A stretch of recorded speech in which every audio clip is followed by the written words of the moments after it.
Hello dear students, welcome back.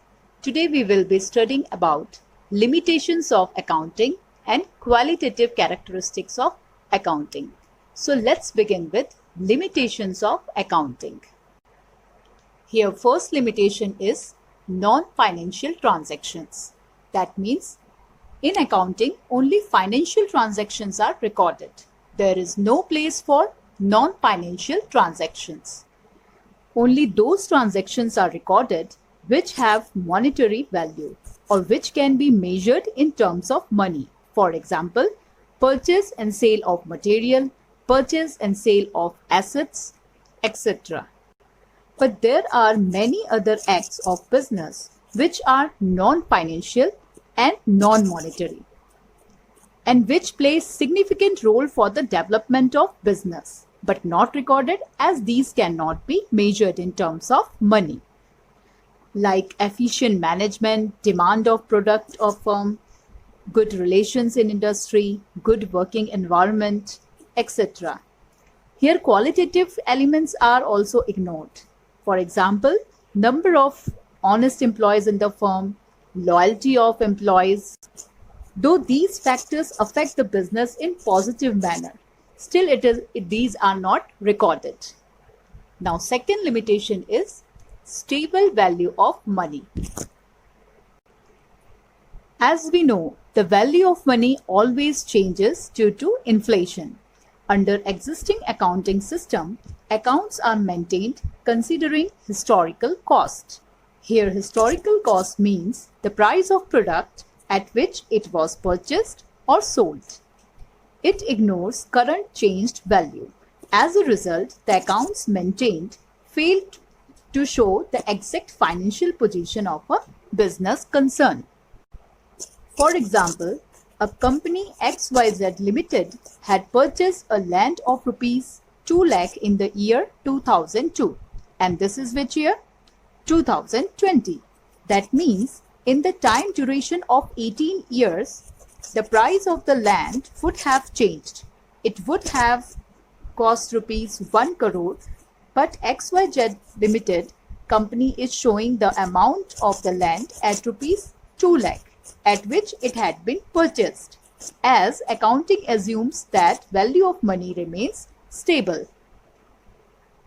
In this way, stable value of money assumption can be treated as a limitation of accounting. Now next point is historical transactions and events. Accounting shows net effect of transactions which has happened in past. All the informations are being given in financial accounting are basically past information which are so irrelevant that we cannot connect it with future.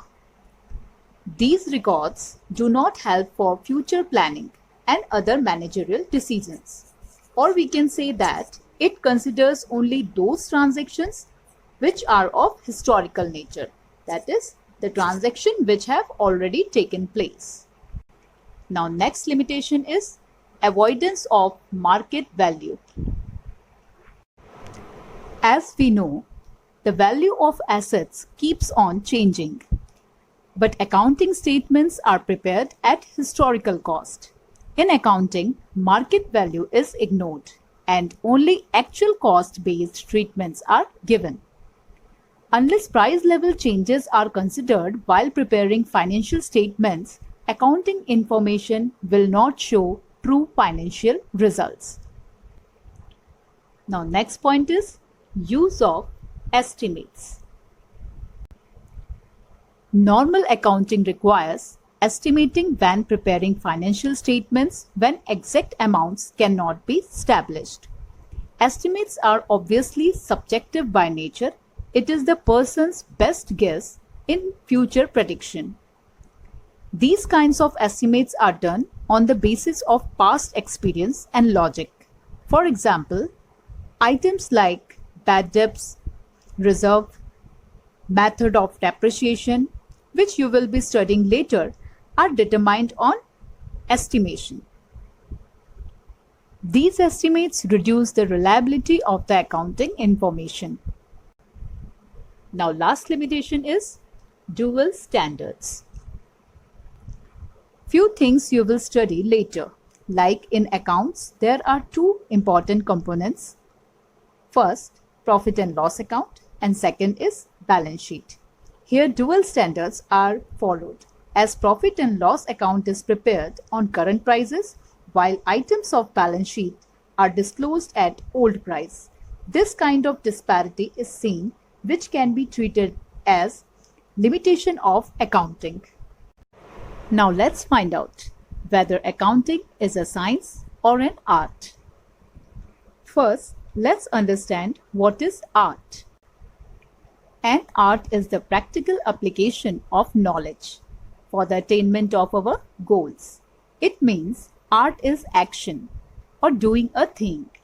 Accounting is certainly an art because it is the practical application of the knowledge of accounting concepts and conventions for keeping of record of business transactions or maintenance of books of accounts to attain the desired goals, that is, to ascertain or to determine the profitability and the financial position of the business.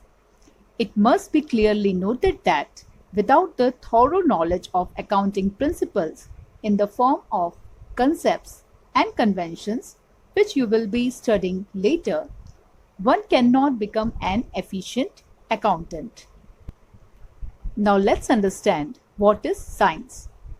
Science is defined as a systematic body of knowledge based on certain basic principles which have universal application.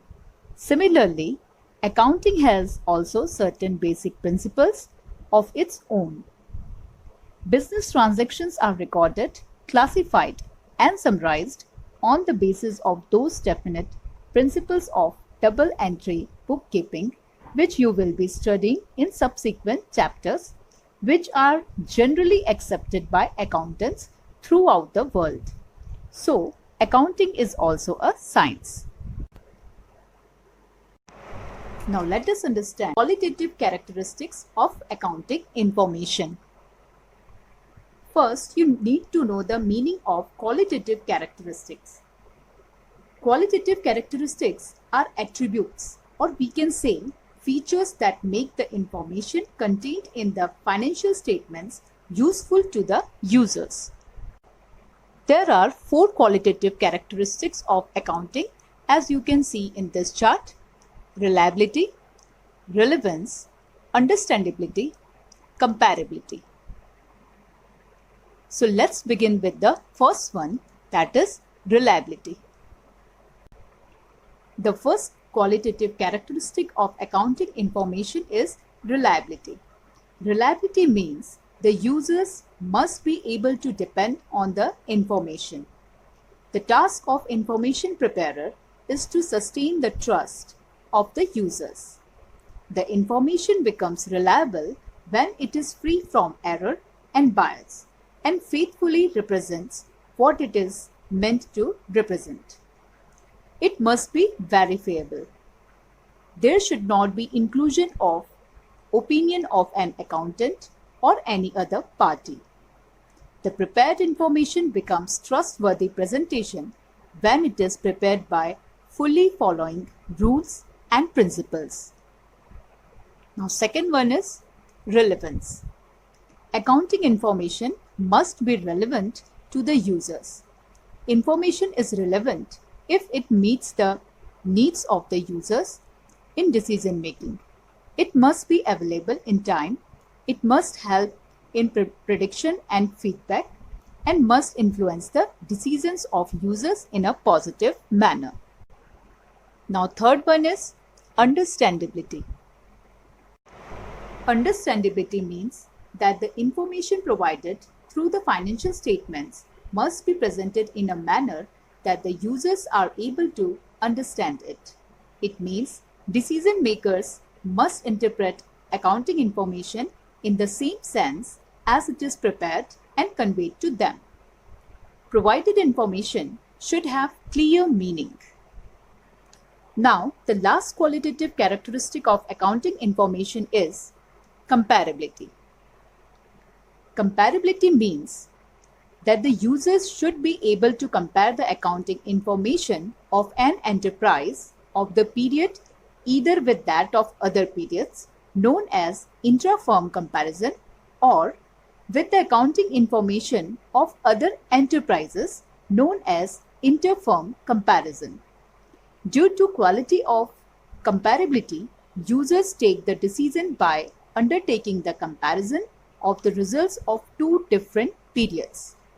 It should be prepared and presented in such a manner where user can undertake comparison of profitability and economic solvency of two periods.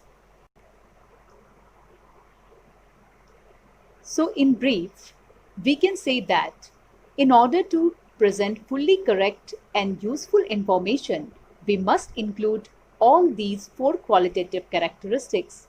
That means reliability, relevance, understandability, and comparability. So that's all for today. Thank you very much.